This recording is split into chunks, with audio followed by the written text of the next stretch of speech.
Bueno, como les decíamos en la entrevista de la semana, estamos recibiendo al fiscal de corte, Jorge Díaz, a quien le agradecemos la presencia. La verdad que hacíamos tiempo que estábamos buscándolo. ¿Cómo le va? Gracias por venir, ¿eh? No, muy bien, bueno, muchas gracias por la invitación, es un gusto estar acá. Y porque aparte reiteradamente nosotros abordamos el tema de la justicia, de la inseguridad, y queríamos tener su visión, pero ya vamos a estar hablando sobre eso. La agenda, la coyuntura hace que nosotros planteemos una entrevista que, insisto, la veníamos hace semanas marcando, pautando, y hay temas que se imponen. Yo no quiero dejar de pasar la oportunidad. Hay dos asuntos que hoy me parece que se roban la atención. Uno es el caso de San José. Y en algún momento se me dio por pensar en la tarde, porque es un caso relativamente poco frecuente, esto de alguien imputado por homicidio, va a la cárcel 180 días para que se desarrolle la investigación, pero claro, no aparece ni el cuerpo de la víctima, ni el arma homicida. Eso hace que, por ejemplo, la defensa del imputado cuestione, diga que no hay pruebas suficientes. En el viejo código, ¿se hubiera procedido de la misma manera, con la misma celeridad?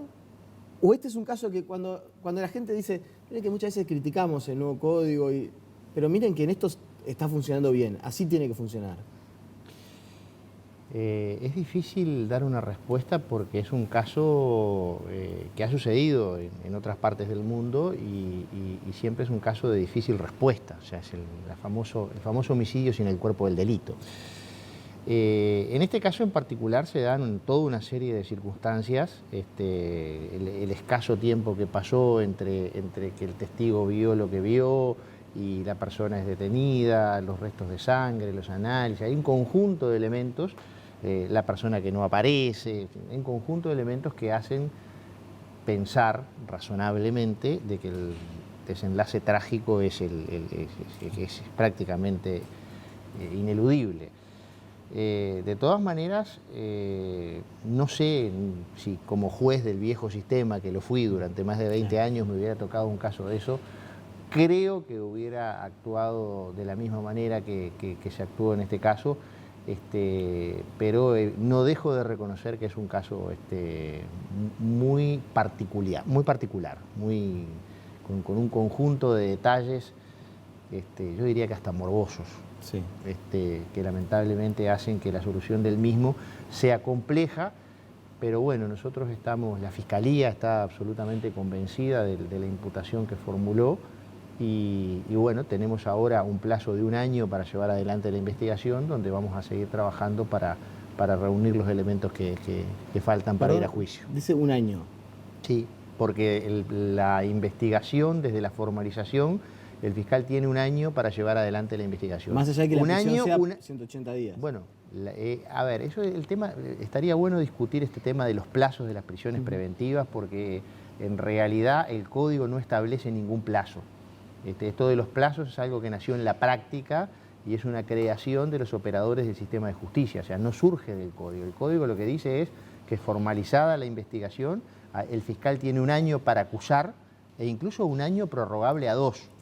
O sea que algún día podríamos encontrar un caso que diga en la práctica que el fiscal pida 365 días de prisión preventiva. Y podría no pedir ningún día, podría pedir, debería, es más, nosotros creemos que debería pedir una prisión preventiva sin plazo.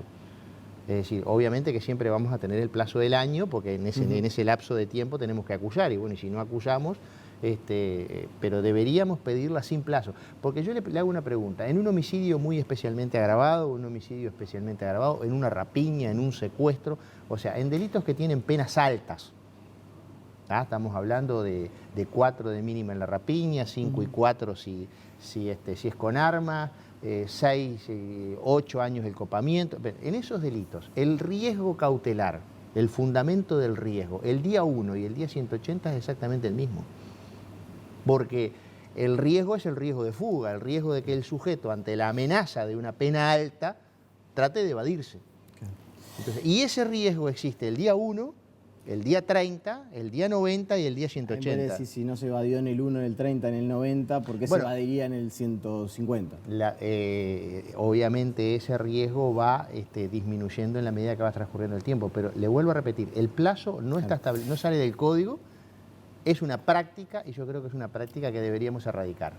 Que la gente entonces pueda, porque esa era otra de las preguntas que yo tenía pensado, que incluso lo discutíamos en la redacción, ¿Qué pasa si en 180 días no aparece el cuerpo o no aparece el arma homicida?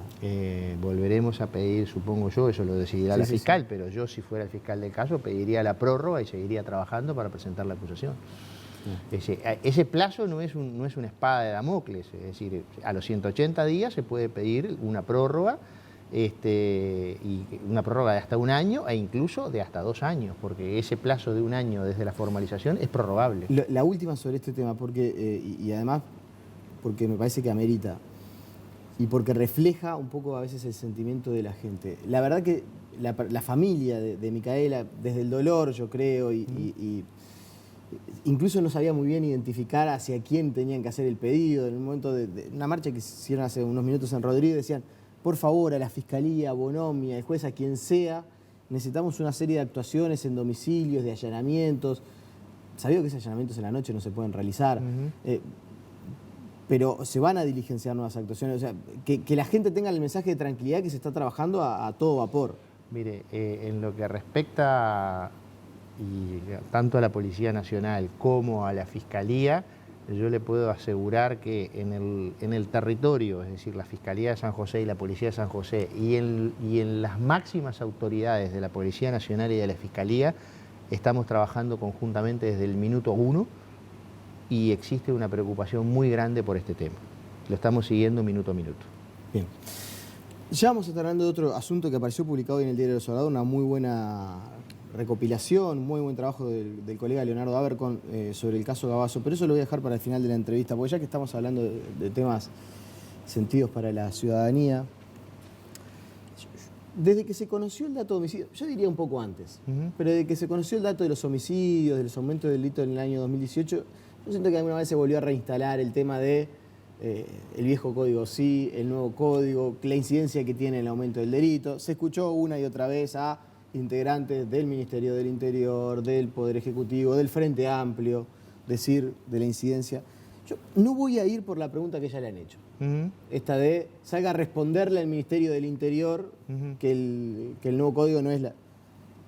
Desde la Fiscalía, ¿hay una teoría, hay un argumento que ustedes estén manejando para explicar el aumento del delito?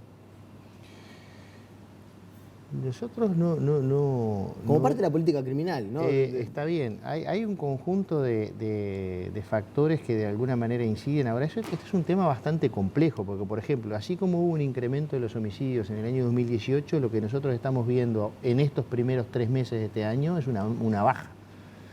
Y tampoco tenemos una explicación muy clara de qué es lo que está pasando. A ver, en el año 2011, del año 2011 nosotros tuvimos 190 homicidios y en el año 2012 260. Y fue un escalón brutal en ese momento. Y digo un escalón porque se subió un escalón y no se bajó. Después quedamos en ese número hasta que ahora hay otro pico, que esperamos que sea un pico y no sea un escalón, que no nos quedemos en este número. Y tampoco tuvimos una explicación razonable de qué era lo que estaba pasando. Lo que es claro es que vivimos en una sociedad mucho más violenta. Lo que es claro de que hay un conjunto de conflictos que antes se dirimían pacíficamente y ahora se resuelven en forma violenta. Entre ellos, los conflictos criminales. Yo viví y fui juez en un país donde los criminales no resolvían sus conflictos en forma violenta. Eran contados con los dedos de una mano el enfrentamiento entre 2 organizaciones o 2 familias por el mercado de la droga o por esto o por aquello. Y ahora son normales. Eso es un dato nuevo de la realidad. Ahora uno se pregunta si es más violento el tema del fútbol, si es más violento el tránsito, si tenemos dificultades de violencia en las escuelas contra maestras, si esa especie de sagrado recinto que era la escuela primaria, ni eso ya termina. Entonces digo, bueno, vivimos en una sociedad más violenta, los conflictos se resuelven en forma violenta.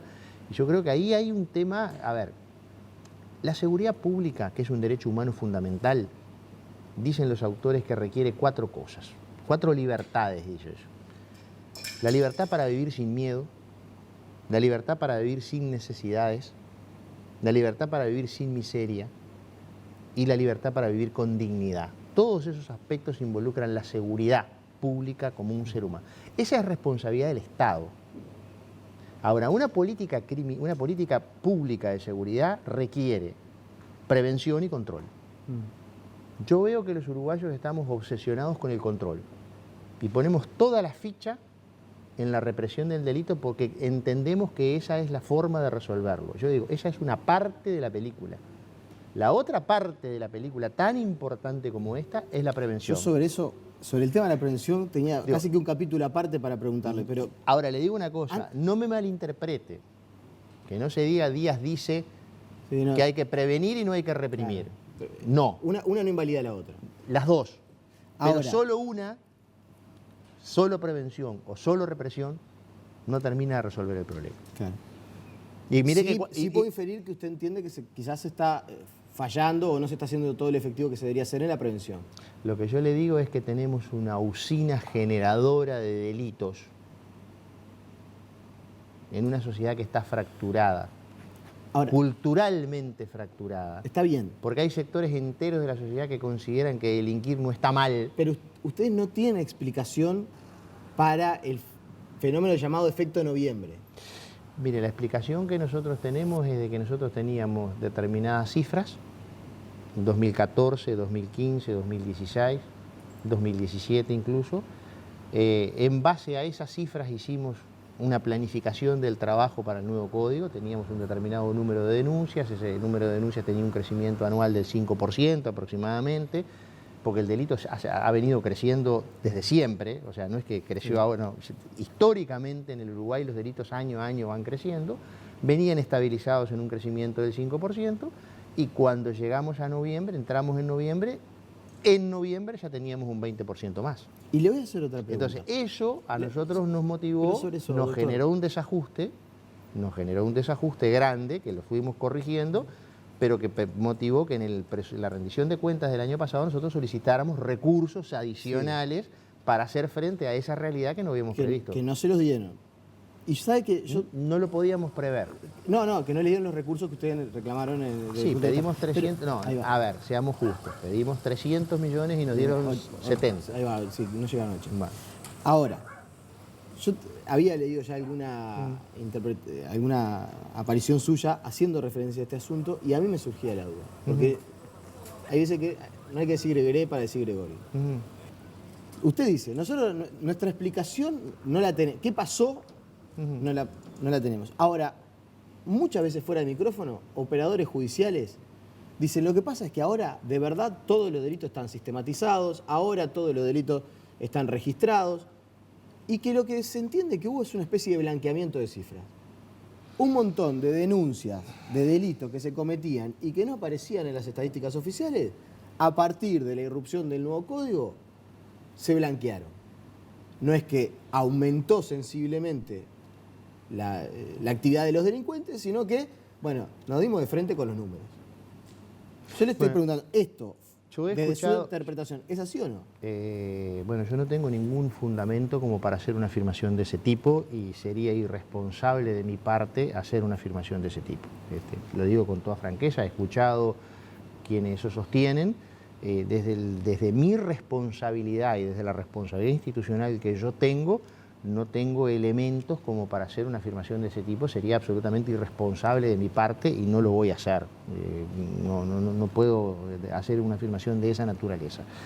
Sí he escuchado esa teoría. Ahora, yo lo que le digo es lo siguiente, y esto es lo que a mí más me preocupa.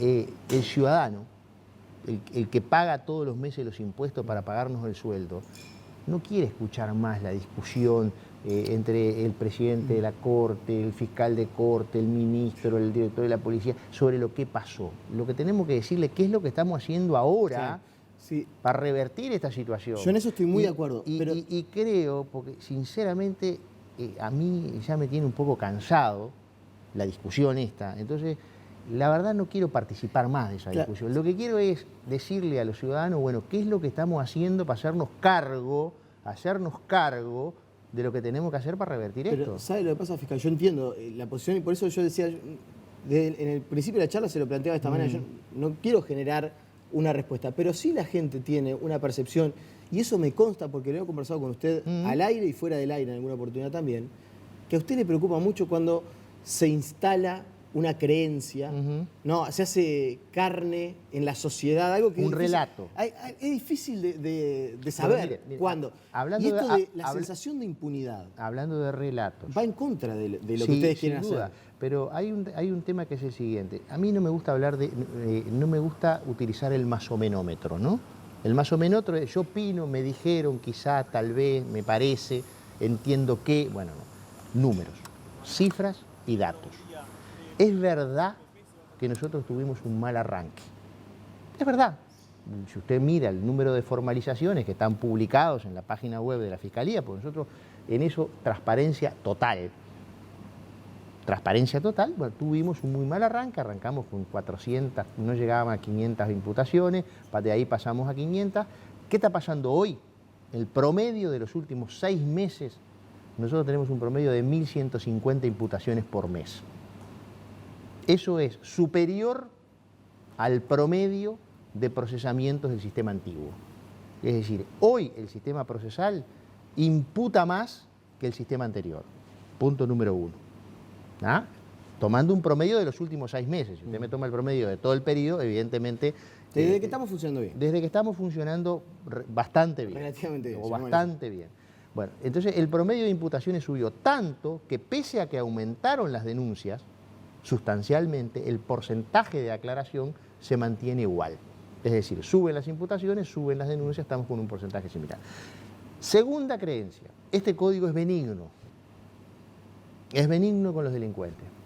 En el sistema anterior, según los datos publicados en la página web del Poder Judicial, que los revisé hoy de tarde antes de venir a la entrevista, entre el 60 y el 65% de los procesamientos eran con prisión y el resto sin prisión.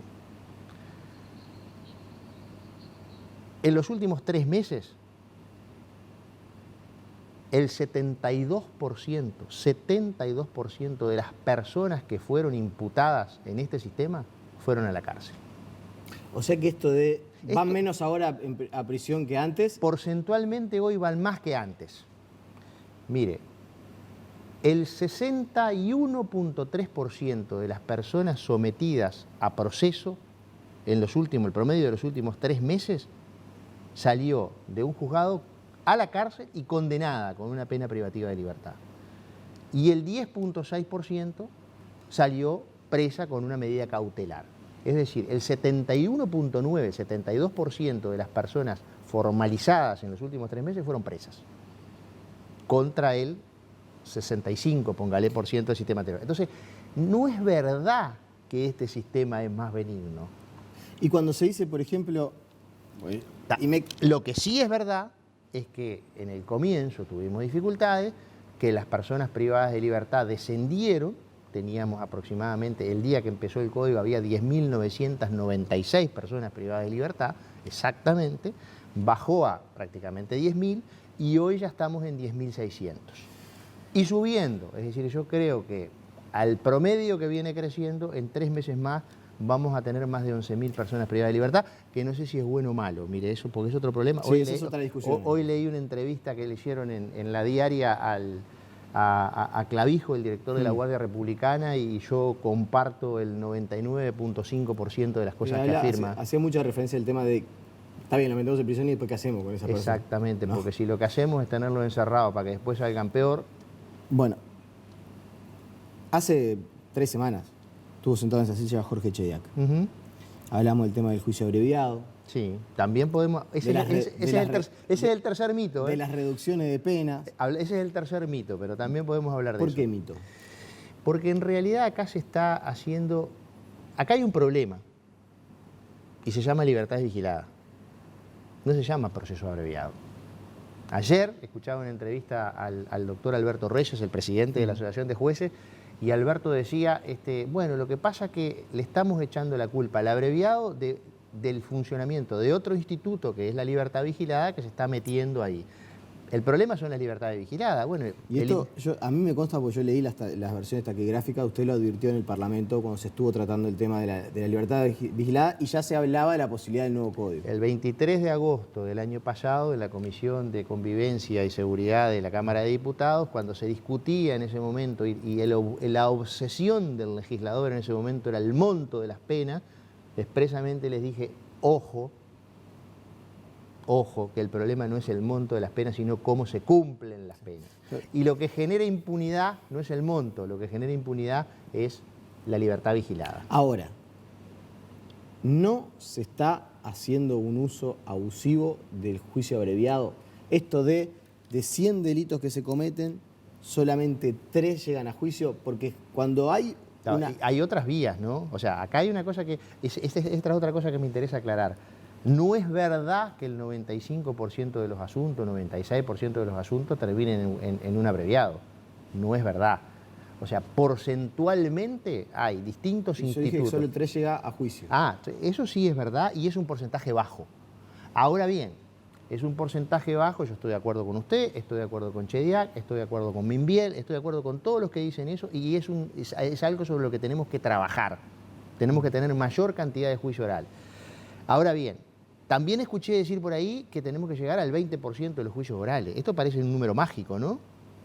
El 6.5% para la educación, o el 4%. Digo, a ver, ¿de dónde salió que hay un sistema acusatorio en el mundo que lleva el 20% de los asuntos a juicio oral? No hay sistema acusatorio en el mundo que tenga el 20% de los juicios orales. Pero que haya tan poco juicio, ¿no? ¿No es partir de la premisa de que el que comete un delito va a recibir una pena menor? No, porque la experiencia que nosotros estamos teniendo con los juicios orales es que las penas que imponen los jueces en los juicios orales no son superiores a las penas que se logran en los procesos abreviados. Nosotros tenemos juicios orales por rapiña con pena de 6-7 años y tenemos abreviados por rapiña con pena de 6-7 años. ¿Y de qué le sirve al delincuente entonces reconocer que cometió un delito si va a recibir la misma pena? Bueno, ese es un tema que tiene que evaluar el delincuente con su defensor, porque acá claro, el tercer mito, los fiscales hacen muchos abreviados. El abreviado es como el tango y el amor, se precisan 2. El abreviado implica un acuerdo entre el fiscal y la defensa, o entre el fiscal y el imputado asistido por su defensa. Parece ser que el abreviado lo hacemos los fiscales, ¿no? Los fiscales hacemos un abreviado si hay un acuerdo con la defensa. Claro, pero lo que se dice es, yo cometí una rapiña, ya sé que la cometí, estoy hasta las manos, como se dice vulgarmente. O a veces ¿Qué no hago? tanto. Reconozco, sí, o a veces no tanto, eso es verdad. También, sobre todo, ahí yo, de hecho, públicamente lo he defendido algunas veces, en el caso de las violaciones, que no siempre es tan fácil demostrar la prueba, bueno. Pero saquemos esos casos particulares, ¿no? Que hay un montón de yo esos, ¿no? Hay un montón cometí un delito, ya sé que voy a ir a preso.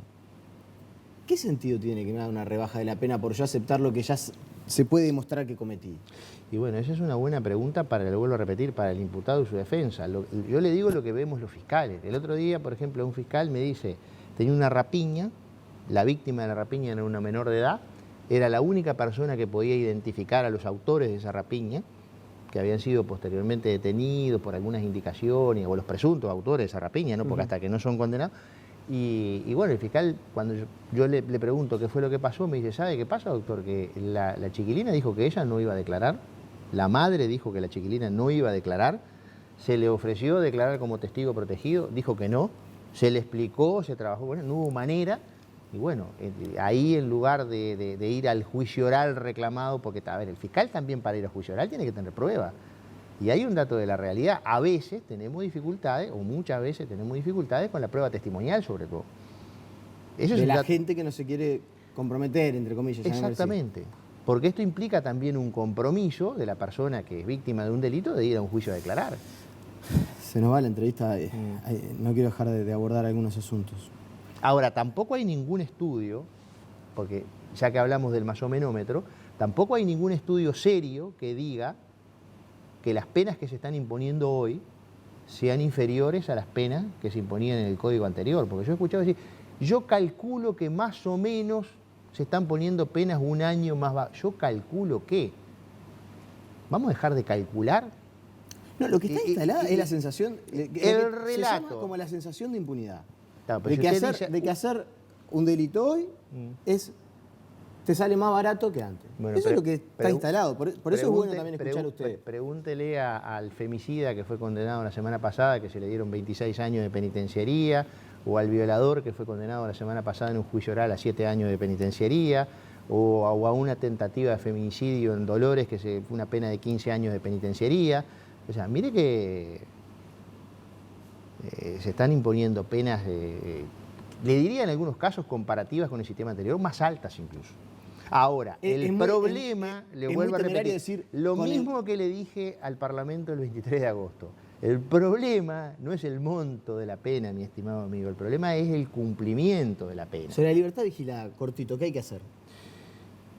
Y hay tres opciones: o se deroga, opción 1, que yo no creo que haya consenso para eso, pero bueno, es una posibilidad, o se pasa la libertad vigilada para la ejecución de la sentencia, es decir, sale una sentencia y después que el individuo está preso se hace un estudio previo y se puede llegar a ello o no.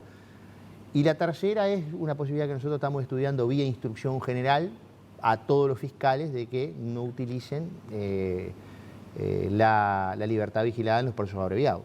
Esa es la posibilidad que no yo se superponga.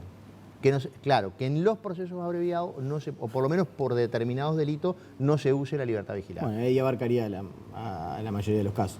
Bueno, es una posibilidad, pero no se olvide que la instrucción general no la dicta el fiscal de corte solamente, sino que es un consejo de instrucciones generales donde hay varias personas. Fiscal, le propongo acelerar a fondo. Como usted diga, a la orden. También conversamos en alguna entrevista y a mí me parecía uno de los temas principales del nuevo código. Usted me decía, ¿sabes lo que pasa, Nicolás? Cuando tengamos las herramientas, no hay que investigar el que roba la radio de un auto. Hay que investigar quién está detrás del que roba la radio del auto y después la revende, porque muchas veces no es una sola persona, son varios y se monta una organización. Esa es una de las cosas que todavía, a ver, lo hemos logrado. ¿Cuánto ha podido hacer de eso? Porque se robaron 18.000 autos en 2018. En algunos casos, ¿no? Con el tema de los autos estamos en el Le pongo el ejemplo de auto, pero porque fue el ejemplo que usted utilizó. En algunas cosas lo hemos logrado hacer, incluso en algunos, como el tema famoso de los cajeros, donde había una organización integrada básicamente por delincuentes extranjeros. En esos casos se ha avanzado incluso con la cooperación, por ejemplo, en el caso de los cajeros, con la cooperación de la Fiscalía y de la Policía de Chile. Se avanzó muchísimo, se logró avanzar mucho en esa línea. En algunos casos lo hemos hecho. En el tema de los abigeatos se está trabajando fuertemente, y no solamente con las dependencias policiales, sino que la Fiscalía, la Policía, DICOSE, el SNI, la Federación Rural está participando activamente en estos temas, y hay unas cuantas investigaciones en curso que creo que van a dar buenos resultados, donde hay verdaderas organizaciones criminales operando. Me quedan 2 minutos, y por eso que digo, ahora, vamos con el acelerador. Es un instrumento que tenemos que desarrollar mucho más, ¿no? Le queda como materia pendiente, le hubiera gustado mucho más. Alguien también, un operador judicial, me decía, lo que usted me reconocía, en 3 meses, en estos 3 meses, la verdad tuvimos una baja muy sensible de los homicidios. Sí. Muy sensible de los homicidios, hasta se mostraba sorprendido. Bueno, esperemos, Esta persona, yo prefiero esperar 6 meses. Con la que conversamos se mostraba sorprendido. Decía, la verdad, la baja es muy sensible. Bajo la teoría que nos explicaron en el año pasado de por qué estaban aumentando los homicidios, esto de la mayor parte son ajustes de cuenta entre los criminales, se lo simplifico, se están matando entre ellos. No es ningún consuelo, ¿no? No, pero hay quienes dicen, puede haber pasado, como sucedió en otros lugares, que uno de los dos bandos ya ganó. De los que se estaban matando, alguien se impuso territorialmente, logró hacer pata ancha. Y después de eso, lo que pasa, se dejan de matar entre ellos y van por los fiscales, por los jueces. A ver. Y este operador judicial me decía, nos tenemos que preparar, porque siento que podemos estar... Usted... Yo lo dije en el 2007 a eso, ¿no? Por eso se lo pregunto. Por eso no me lo tenemos que preparar ahora. Para eso. Yo creo que la mejor defensa y la mejor preparación es la información. Cuanto mayor información tengamos, mayor inteligencia tengamos sobre cómo están operando y trabajando estos grupos, más nos vamos a poder defender. El tema está en... Yo no creo de que un grupo le haya ganado al otro, ¿sabe por qué? Porque sencillamente no hay dos grupos. En el Uruguay no hay maras, no hay pandillas. En Uruguay las organizaciones criminales, básicamente las que se dedican al tráfico de drogas, son familias. Y cuando hablo de familia no hablo de papá, mamá, hijos, no, hablo de primos, hijos y entenados, grupos familiares que se dedican básicamente al tráfico de drogas y todos los delitos asociados a eso, que se instalan en determinado territorio y luchan muchas veces por el control con otra familia. Pero que en principio no tienen una ramificación general, por ejemplo, sobre todo Montevideo. Eso en algún momento también yo decía, usted declaró algo así como la mayor parte de los homicidios se cometen en 5 o 6 manzanas. Sí. Y mi reflexión es, ¿cómo si se cometen en 5 o 6 manzanas no podemos controlar 5 o 6 manzanas? ¿Usted sabe cuál es la tasa de homicidios en el Uruguay hoy? Fue publicado la otra vez. Casi 12, en el 12 cada 1000. ¿Y sabe cuál es la tasa de homicidio de Avenida Italia del Sur? 3. 3 cada 100.000. Que no es una tasa europea. Era 1,8, era 1,8, pasó a 3. Eso también yo lo había preparado. Pero comparemos. Ya no tenemos una tasa europea, tenemos tasa de las buenas de la región de la Avenida del Sur. Pero, ¿vio a lo que me refiero cuando le hablo de la sociedad fracturada? Sí, pero ¿cómo no se puede en esas 5 o 6 manzanas combatir eso, bajar esa? Esa es la pregunta que uno le queda. Es una buena pregunta para las autoridades policiales. Sí, no. Y como parte de la política criminal también está trabajando en la materia, obviamente. Pero nosotros trabajamos como el bombero después que está el incendio. La última, y ahora sí... No tenemos funciones de prevención. Me están corriendo. Me dijo que me iba a preguntar. Sí, exactamente, porque ahí pareció una muy buena nota de Leonardo Haber con el diario El Observador, nosotros reflejamos parte de ella. Excelente nota. Sobre el tema José Gabazo, recogiendo lo que Gabazo, Silveira y otras personas declararon ante el Tribunal de Justicia Militar, ¿no? El Tribunal de Honor Militar. ¿Qué reflexión a usted, que además estuvo muy cerca de ese caso? Sí. Cuando fue juez. Sí, yo fui el juez que hizo la investigación primaria ya por el año 99, que logró la reubicación de los restos de Gómez Soro. El caso Gómez Soro fue un cuerpo que apareció en mayo del año 71 en el lago Rincón del Bonete, fondeado, que se enterró como NN en el cementerio de Tacuarembó. Recuperada la democracia, se fue a hacer la exhumación para hacer los estudios y habían robado el cuerpo, digamos, ¿no? O sea, bueno, se hizo toda una investigación que logró la recuperación de parte de ese cuerpo. Ahí se hicieron los estudios de ADN. Bueno, a mí me tocó intervenir en esa parte y después lo he ido siguiendo de cerca. La reflexión que hago es de que nos falta mucho todavía en estos temas por avanzar y por investigar, que hay gente que tiene un profundo desprecio por la democracia y por la justicia, un profundo desprecio por la democracia y por la justicia. ¿Habla de quienes declararon? Hablo de aquellos quienes admiten en determinados ámbitos la comisión de delitos atroces y que en los ámbitos donde los deberían admitir y por lo menos ayudar a aclarar todo aquello que falta por aclarar, por lo menos no. Usted no se olvide que hay familias de uruguayos que todavía están buscando los restos de las personas que perdieron. Usted dice, ojalá Silveira me hubiera declarado a mí lo que declaró ante el Tribunal Militar.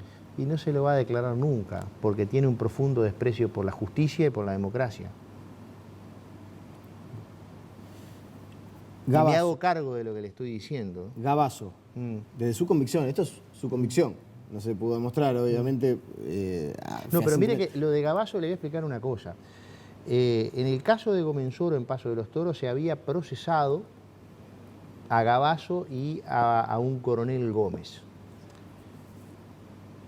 Luego, ha procesado, el auto de procesamiento fue recurrido, el Tribunal de Apelación confirmó el auto de procesamiento, la Fiscalía acusó y luego de que la Fiscalía acusa ya en la etapa de plenario aparece prueba que hace que la propia Fiscalía pida el sobreseimiento de Gómez. El caso Gómez es como que en tiendas militares, lo que uno, sin conocer de adentro de la estructura militar, la verdad, lo que parece es que como que quieren limpiar la imagen de Gómez. Como que entienden que Gómez no tanto tuvo que ver. Lo que quedó demostrado en la investigación judicial, que es lo que yo puedo hablar, es de que Gómez no tenía nada que ver. Claro, es más, a Gómez Soro no lo matan en Paso de los Toros, Gómez Soro muere en La Paloma, eso lo dice el fiscal cuando pide el sobreseimiento. Sí. Gómez Soro muere en Montevideo y todos los dardos señalan a Gavazo. Eso es lo que surge del pedido de sobreseimiento que hizo el fiscal de Paso de los Toros. Créame que me Está quedan por 5 escrito. segundos, por eso apelo a su convicción. Gavazo, ¿sabe sobre el paradero de María Claudia García de Gelman? Bueno, eso sería una afirmación temeraria de mi parte. Por eso le hablé de la convicción. Hay veces que uno dice, desde la convicción, la verdad que no le pude demostrar, no sé, pero estoy convencido que sí. Es que yo no puedo hacer una afirmación de ese tipo. Cuando yo me refiero al caso Gómez-Soro, y me refiero a Gómez, y me refiero a un expediente judicial que conozco a pie de juntillas porque lo inicié yo, y lo fui siguiendo a lo largo del tiempo, y tengo la convicción de que la actuación del fiscal Pérez Dauri al solicitar el sobreseimiento de Gómez fue correcta, fue ajustada a derecho. Y bueno, nos queda pendiente todavía, porque desde el punto de vista jurídico, la muerte de Gómez-Soro todavía está impune. Doctor Díaz, le agradecemos su presencia y bueno, volveremos a conversar seguramente cuando las agendas lo permitan, porque me parece que son instancias buenas para mí es un placer, y sobre todo mi función trata siempre de datos, cifras, números. La construcción de los relatos, muchas veces se construyen relatos sobre datos, sobre hechos que no son reales. Y sobre esto hay que trabajar muchísimo. Y ¿sabe qué? Dentro de 3 meses vengo acá de nuevo y hablamos de cifras. En 3 meses me da la primicia. ¿Sí? Viene acá y hablamos de cifras.